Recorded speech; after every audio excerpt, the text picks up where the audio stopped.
Assalamualaikum warahmatullahi wabarakatuh. Sampurasun. Perkenalkan, nama saya Resa Julianti Putri dengan NIM 1905982 dari Universitas Pendidikan Indonesia, Kampus Tasikmalaya, jurusan Pendidikan Guru, Pendidikan Anak Usia Dini atau biasa disingkat dengan PGPAUD. Saat ini saya sedang pertukaran mahasiswa merdeka atau PMM di Universitas Negeri Medan atau UNIMED. Di dalam kesempatan kali ini, saya akan mengajak teman-teman untuk membedah sebuah film tentang kebinekaan dalam mata kuliah Modul Nusantara. Secara singkat, Modul Nusantara itu adalah sebuah mata kuliah dalam program pertukaran mahasiswa merdeka di mana kita bisa mengenal budaya, mengenal tentang kebinekaan, dan belajar untuk toleransi. Untuk itu, di kesempatan kali ini saya akan mengajak teman-teman untuk membedah sebuah film yang berjudul Hati Merdeka. Mari disimak. Film berjudul Hati Merdeka. Film ini merupakan film dari trilogi Merdeka. Yang pertama ada Merah Putih tahun 2009, Darah Garuda 2010, dan Hati Merdeka dirilis tahun 2011. Di film kali ini dimainkan oleh 5 pemain utama. Dayan adalah pejuang yang tidak bisa bicara berasal dari Bali, Senja pejuang wanita, Thomas adalah pejuang yang keluarganya dibantai oleh pasukan Belanda. Sedangkan Marius adalah keturunan dari Indonesia Belanda yang memutuskan menjadi TNI Indonesia, dan Amir adalah kapten dari pasukan ini yang berasal dari Indonesia. Cerita diawali dari sekelompok pejuang ini yang diberi misi khusus untuk membunuh salah satu pimpinan Belanda yang sangat bengis, yakni Kapten Reymar. Namun mereka diuji ketika Kapten Amir mengundurkan diri karena memilih keluarga, yakni istrinya yang sedang hamil dan dia ingin menemaninya. Namun bagaimanapun mereka tetap berangkat ke Bali menggunakan kapal laut penduduk setempat dan komando diambil alih oleh Thomas. Namun di tengah perjalanan ternyata kapal mereka diserang oleh Belanda. Di saat keadaan genting seperti itu, para prajurit pun meminta bantuan awak kapal untuk membantu mereka menembaki Belanda. Tetapi ternyata pengkhianatan terjadi. Ternyata awak kapal tersebut adalah suruhan Belanda, di mana mereka rela mengkhianati bangsa sendiri karena sudah dibayar mahal oleh Belanda. Mereka menyekap para prajurit, tetapi para prajurit alhasil bisa mengalahkan mereka dan semua mayat mereka dibuang ke lautan. Singkat cerita, perjalanan pun kembali dimulai. Lalu mereka menemui rumah yang di dalam rumah tersebut sedang terjadi pembantaian oleh Belanda, menyisakan satu orang gadis. Kemudian Marius juga terkena badannya oleh pisau oleh Belanda. Marius lemah. Mereka dibawa ke salah satu tempat persembunyian warga yang di sana terdapat dokter. Di tempat itu pula, tanpa diduga, ternyata Thomas dipertemukan kembali dengan mantan kapten yakni Amir.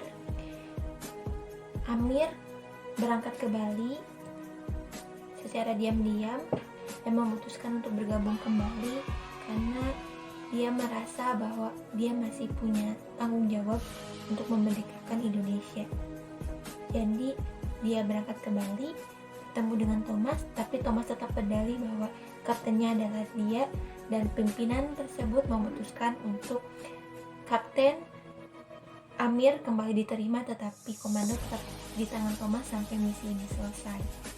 Setelah itu digencarkan strategi dengan merekrut para pemuda-pemuda di daerah setempat, dilatih, kemudian di waktu tertentu mereka memutuskan untuk membuat strategi penyerangan. Baku hantam pun terjadi, tembak menembak pun terjadi. Awalnya Indonesia itu kalah karena Belanda yang mendominasi. Kemudian ada titik kembali di mana Indonesia berhasil bangkit dan menyisakan satu orang, yakni Reymar. Di tangan Thomas, Reymar dibunuh dengan ditusukkannya pisau ke dalam jantungnya. Dan di akhir video, Reymar diseret.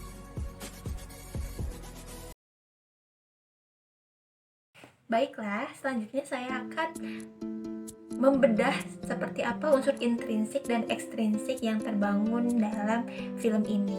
Yang pertama ada tema. Tema dari film ini merupakan sangat jelas sekali tentang perang, di mana ini mengangkat seperti zaman pasca kemerdekaan. Selanjutnya ada juga alur penceritaannya itu alur maju, di mana diceritakan dulu dari mulai diberi misi sampai dengan berhasil melakukan misi tersebut. Dan untuk latarnya secara umum terdiri dari 2 pulau. Mungkin yang pertama itu seperti di Pulau Jawa, yang kedua itu Pulau Bali. Selanjutnya ada sudut pandang penceritaan, di mana sutradara ini menceritakan film ini secara apa adanya, seperti layaknya film-film perang dan juga seperti layaknya perang sungguhan. Sangat bagus sekali karena menyajikan film ini perangnya tidak hanya di darat tetapi juga di lautan, dan itu sangat keren. Adapun unsur ekstrinsik dari film ini yakni merupakan sebuah kisah nyata tentang perang yang mengakibatkan terbunuhnya kedua paman Hashim pada peristiwa Lengkong pada tahun 1946. Jadi film ini merupakan film yang didasari atas sejarah-sejarah masa lalu di Indonesia.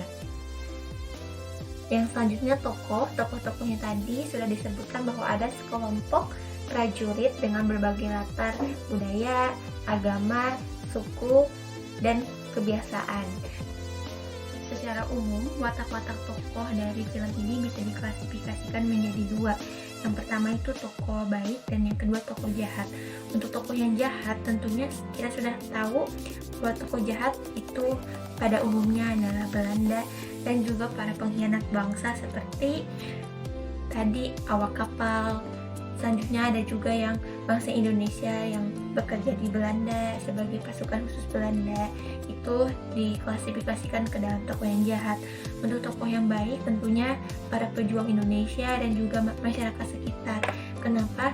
Karena walaupun mereka berbeda pendapat, beradu argumen, tetapi pada intinya mereka tetap memperjuangkan hak-hak Indonesia.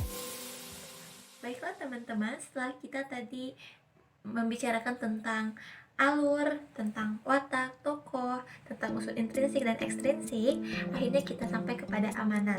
Nah, untuk amanat dari film ini, yakni bahwasannya kemenangan Indonesia itu berasal dari hati tulus para pejuang. Mereka sangat tulus untuk memperjuangkan hak-hak Indonesia. Dan selain itu, mereka walaupun berbeda suku, agama, ras, dan antar golongan, tetapi persatuan mengalahkan segalanya. Sekuat apapun Belanda dengan peralatannya yang canggih, tetap bisa kita lawan dengan persatuan. Dan juga tidak lupa dengan doa, karena doa adalah yang paling penting.